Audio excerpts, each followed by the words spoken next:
living fully alive in every way. You're listening to Relationship Prescriptions with Dr. Carol. Is your husband behaving badly?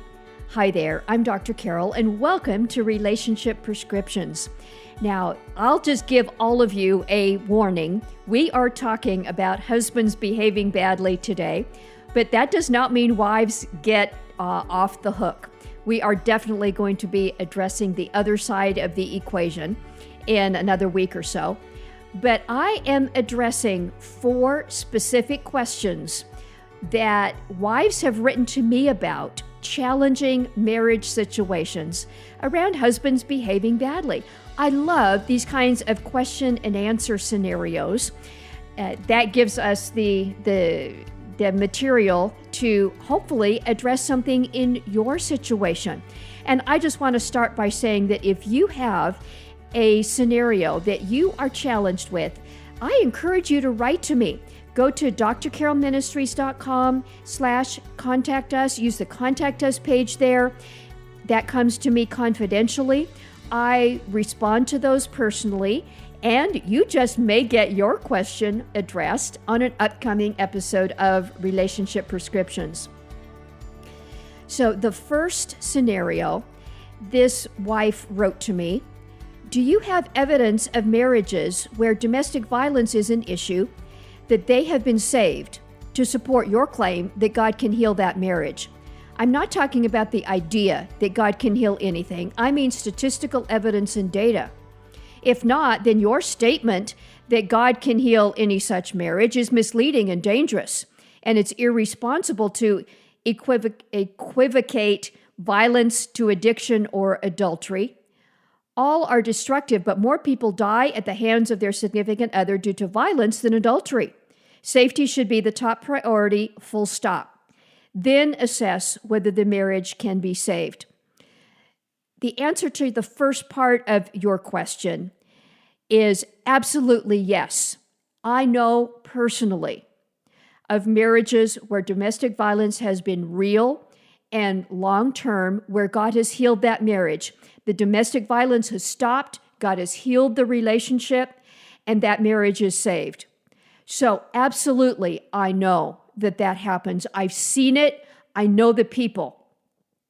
That does not mean it happens every time. And I want to be very, very clear that believing that God can heal a marriage, even where domestic violence is present, does not mean in any way that it's okay to continue to put yourself in danger. The last statement of this young wife's question, safety should be top priority, full stop. I agree with that. And I believe God agrees with that too. So seeking and working for God to heal a marriage where domestic violence is an issue does not mean you stay there. Absolutely not. If you are at risk, if your physical well-being or the physical well-being of your children is in danger through domestic violence, I believe safety is the first priority. And I believe that is honoring God to do exactly that. And then also, not but also, even in those circumstances, absolutely God can heal. And He does. Now, in this kind of a extremely broken scenario, there are often so many complications.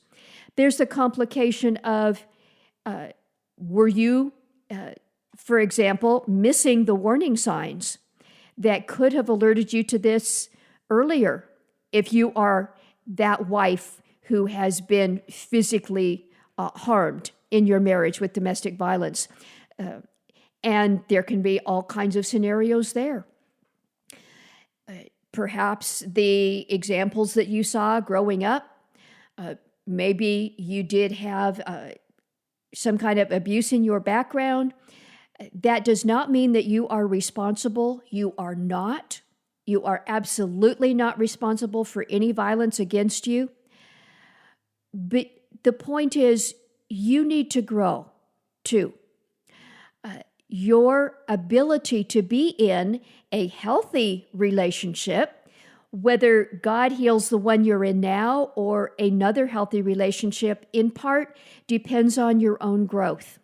Again, this does not at all limit or mitigate the fault of the husband, in this case, who causes domestic violence. But it means you can grow too. You absolutely do not want to go back to the kind of relationship you had before. And when we talk about God restoring your marriage, we're not talking about going back to the way things were before. We're talking about a completely brand new relationship, whether that's with the husband you're married to now, or in some cases, with another husband. This is not saying that domestic violence is okay. And for you to be able to have that new relationship, you need to grow too. And God can do that. That's the point. Even in this kind of extreme situation, you can grow past this. And if the husband also gets to that point of being broken before the Lord and dealing with his issues, God can heal him as well. That does take a big miracle, and it takes the husband in this case to make the choice to do so. This is much more than promising not to do it again. This does not mean going through the cycle of violence over and over again. It means embarking on a journey of growth that takes time. And when domestic violence is involved, I believe that is going to mean separation for a significant period of time, and seeing if God's work is embraced by both parties. It is not right to trust your husband again in a domestic violence situation until there is evidence, not just a promise, but actual evidence that he is different over a significant period of time. What has he done to become a different person? And then also for you, what have you done to become a different person? And then see if restoration of the marriage is something that God can bring for you. Question number 2. Another young wife wrote to me. She said, "My husband and I have been married for 2 years. I love him, and he loves me, but my husband rejects me sexually. We've spoken repeatedly about this. He has confessed that he's addicted to porn and masturbation. We hardly ever get intimate. We both are in our early 30s, and I'm still very sexually active. When I get rejected, I become upset and sometimes get emotionally disconnected. I asked him to get help, but he has declined. He promised me he'll change. He loves to cuddle, which I do too, but when I initiate sex, he tells me how tired he is and he's not in the mood. He also says he feels pressured because I want to have a baby. Yes, I'm trying to have a baby. However, having a baby is not my major reason for wanting to connect with my husband. I want to feel wanted. Please advise me on what to do. I don't want to jeopardize my marriage by falling into temptation or having resentment toward my husband." Wow. This, sadly, is not a unique scenario. Pornography is, I call it the equal relationship destroyer. Relationships absolutely are destroyed by porn. And for you, as this young wife, to feel rejected and hurt is very understandable. And you are not the only one. Continuing to accept things the way they are isn't okay. I do want to begin by saying you are not responsible for your husband's bad behavior here. His porn use is absolutely not because you haven't been sexy enough, that you don't look a certain way, that you're not treating him the way he asked to be treated. Many husbands, when they are involved in pornography may try and say to their wife, if you would only do this, then maybe I wouldn't feel the need to go to porn. And many wives feel that way. Many wives may try and cure or control their husband's porn use by being more sexy. And that absolutely does not work. Marriage is not a cure for porn. That is a surprise to single people sometimes when they get married and the porn use is still there. Porn separates sex and intimacy, and it always destroys relationships. You will not be able to control him out of this. You will not be able to exert enough manipulation to get him to stop. So, what do you do about this? As a wife, first of all, take care of your own heart. Feeling hurt, feeling rejected, this is a big deal. And you need some care. You need to connect with other people who can lift you up. Ideally, that is with some other wives who are also wrestling with exactly a similar kind of situation.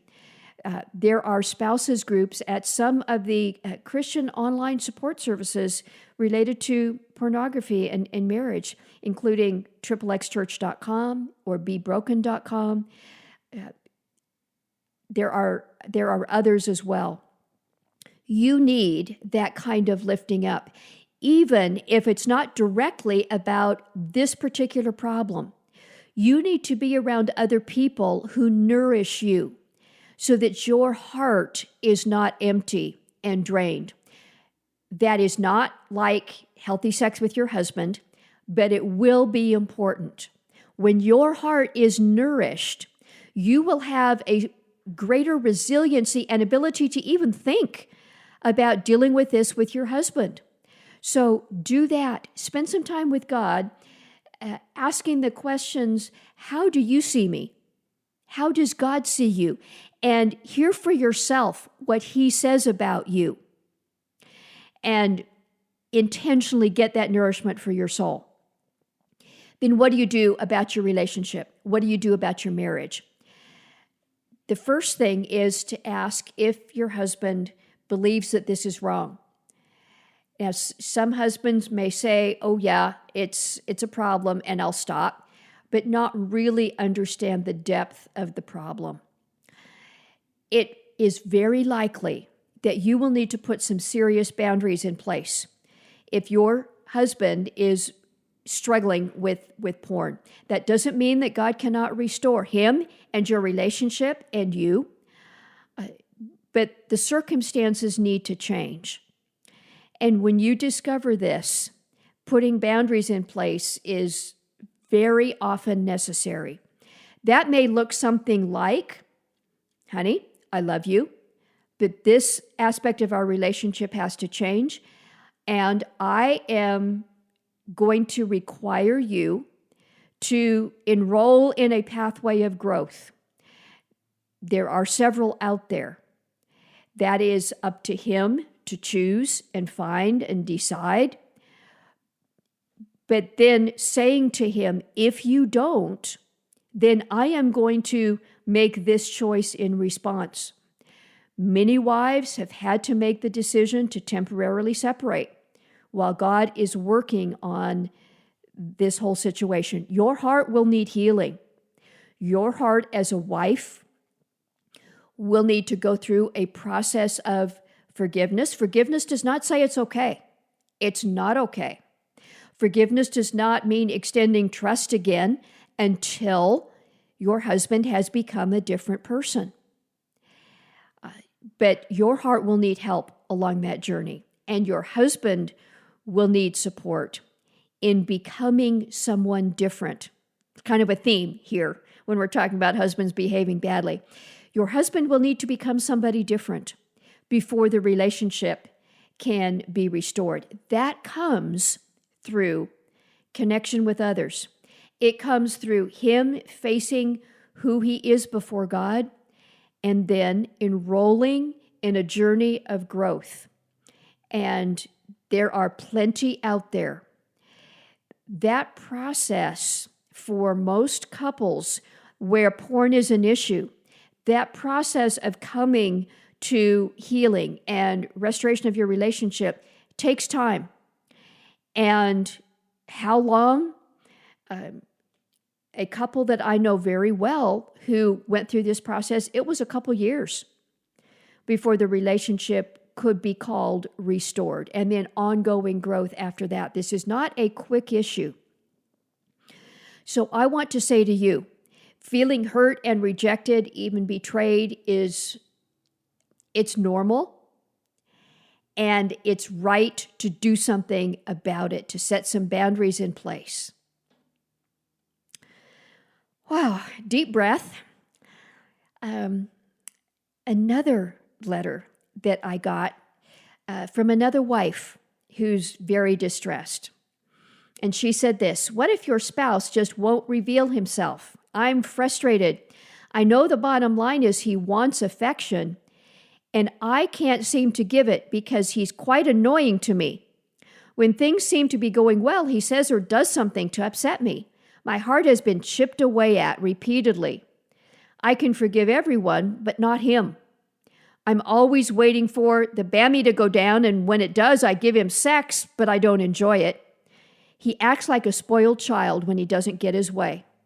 It's difficult for him to get along with people, so I lose friends and family members too. What do I do?" This sounds like a long-term issue in your relationship. And I want to start by saying I don't believe that this situation is primarily about sex or any particular thing. It's about some real foundational things in your relationship. So first, as with most things, trying to change your husband by your efforts is not going to work. So you have a choice. You can continue to complain, or you can focus on what you do have control over, and that is yourself, your own attitudes, behaviors, responses, choices. That's the only thing you have control over.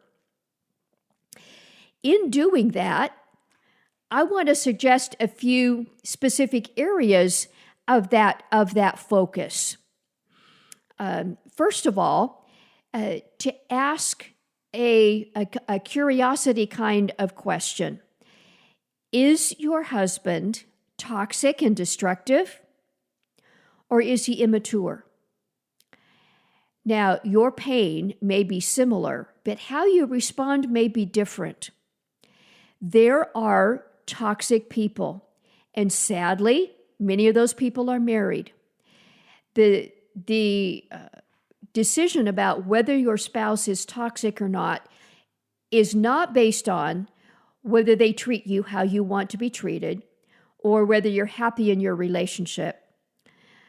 The criteria for being toxic is that they enjoy being destructive. And along with that they enjoy micromanaging and controlling. Those are two of the biggest criteria for deciding whether your husband is toxic.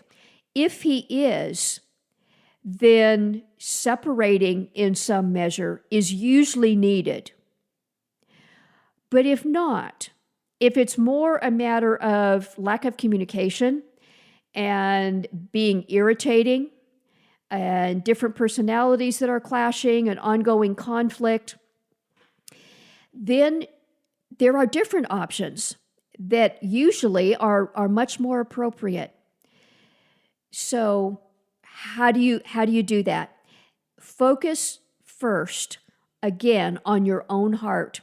And I want to say something similar to what I said to the wife I talked to a couple minutes ago. Focus on getting your heart filled up, getting your own soul nourished, going to any human being, including your husband, to get your deepest needs met. You will always be disappointed. In a healthy, godly marriage, many of your needs will be met, but not all of them.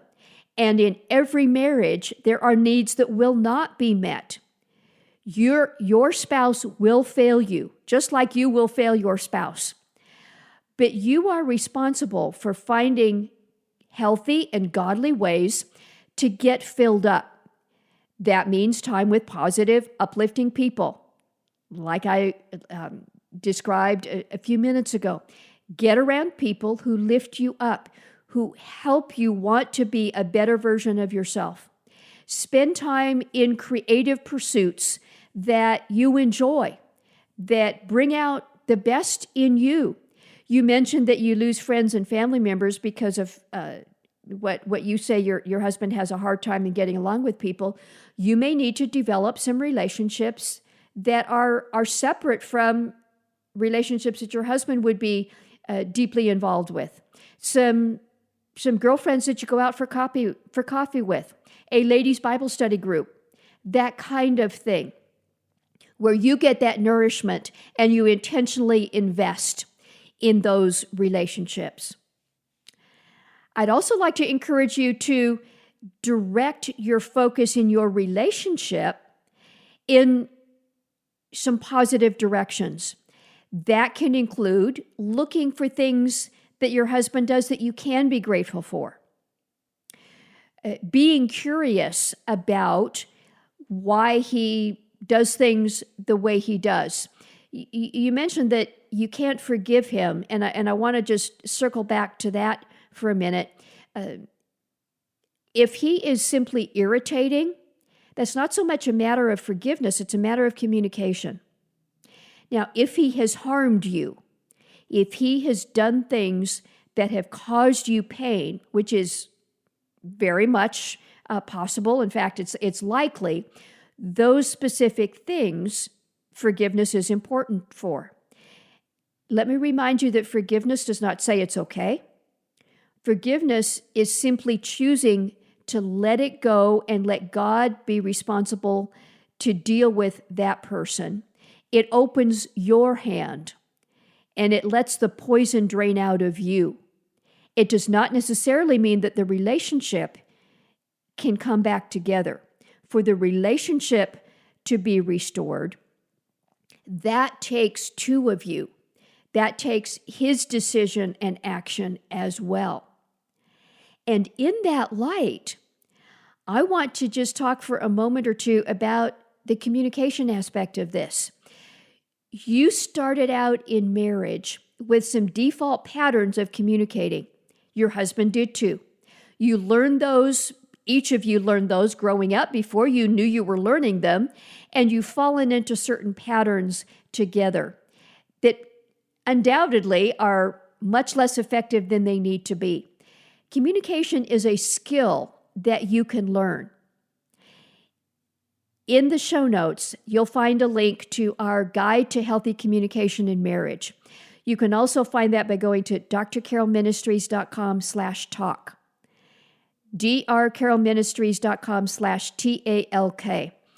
In that guide, it outlines resetting communication between you. And it seems like that is a big challenge in your marriage, all this irritation between you. You will need to learn to talk about just the normal everyday parts of life and also things like sex.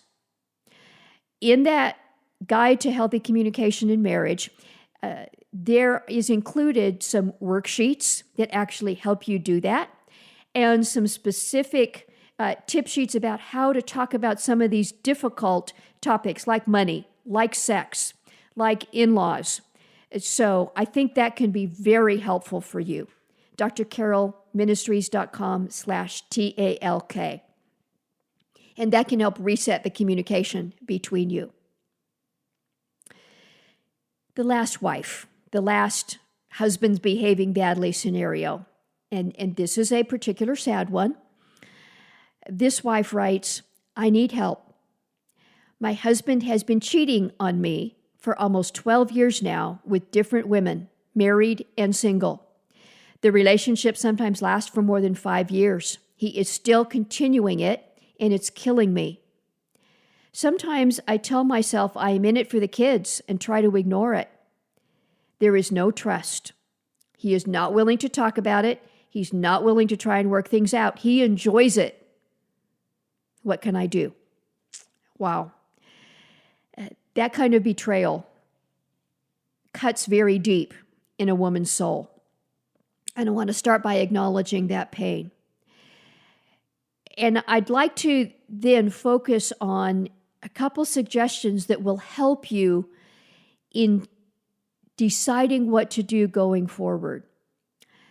When your marriage is so broken like this, whatever you choose to do will be painful. And you will need God's grace and support, whatever you do. But in making those choices, let me help with a little bit of perspective.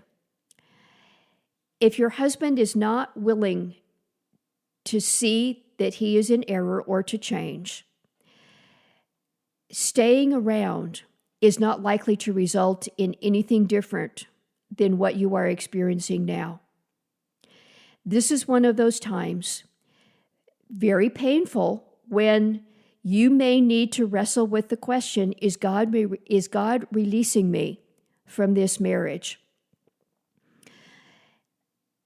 Whether or not you leave or stay, you will need God's answer to that. Sometimes God's answer is to stay in a bad marriage. There are times that is the case. But I would encourage you to, if you do that, to make that decision intentionally, not by default. In thinking that through, I want to ask a question that may sound difficult, but I think it's important for you to wrestle with. And that is, why are you still there? That's not a judgment question, but it is a question to think through, to be curious about why you are still in this situation. You say, it's for the children, and okay, that can certainly be a challenging factor. But is it really in the best interest of the children? I'd like you to imagine your children 10 or 15 years from now.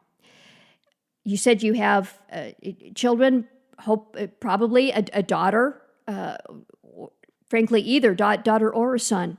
Imagine 15 years from now, if your daughter is in a relationship, maybe getting married, what would you tell her to do if her husband was behaving this way? Imagine your son 15 years from now. Can you imagine him behaving like his father is behaving? The actions you take now, your children will remember more than the words that you say. And I would encourage you to imagine how you would counsel your daughter or a very good friend, maybe a sister, someone you love and care about. What counsel would you give them if they were in your situation? That can sometimes take the emotions a bit out of it. Be a consultant to yourself, and that may help give you a healthy perspective. Something else I would encourage you to do is to get some human help. Making a decision and moving forward is going to be real challenging on your own. You need someone, a few someones, to come along beside you. Maybe that's some friends in your church.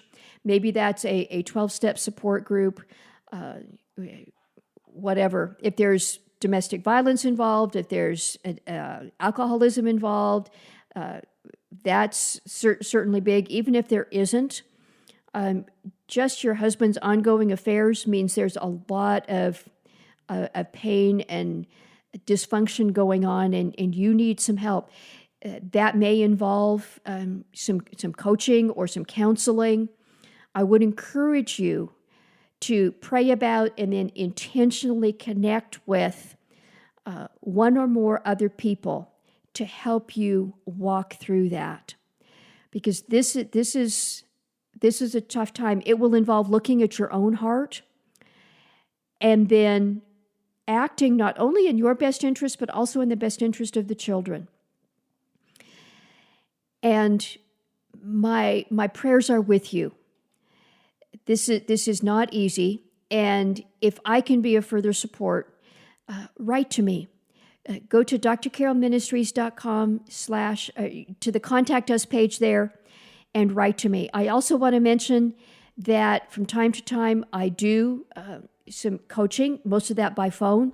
And if you are in a challenging situation and want to connect with me personally, let me know, and we can discuss whether that might be right for you. If you are in a marriage where your husband is behaving badly, let me bring this home and just summarize in a couple ways.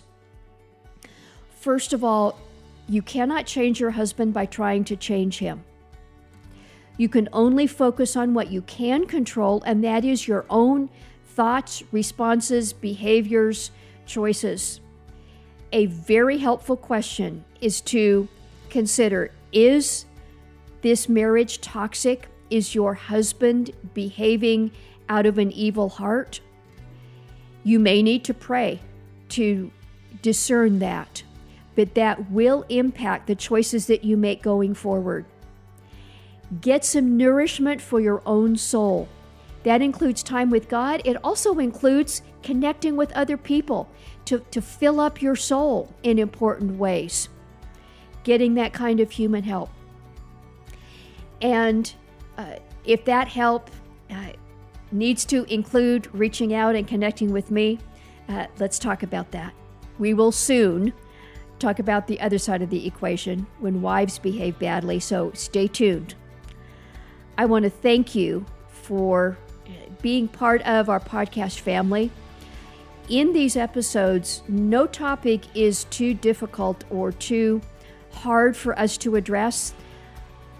I believe that if the gospel can't address some of these really tough situations, then what good is it? Another place where we address these very, very tough situations is in our online community, the Fully Alive COVID-19 support group. Especially during this season when so many people are feeling disrupted, having an online community can sometimes make a huge difference in your well-being. I would love you to come check out our online community, fullyalivegroup.com, and join us there. We talk about troubled marriages. We talk about porn use. We talk about depression and anxiety. We talk about physical illness. We talk about wrestling with toxic religious messages. I would love you to come and join us there, fullyalivegroup.com. And now, until next time, may God bless you. Thank you for listening to Relationship Prescriptions with Dr. Carol.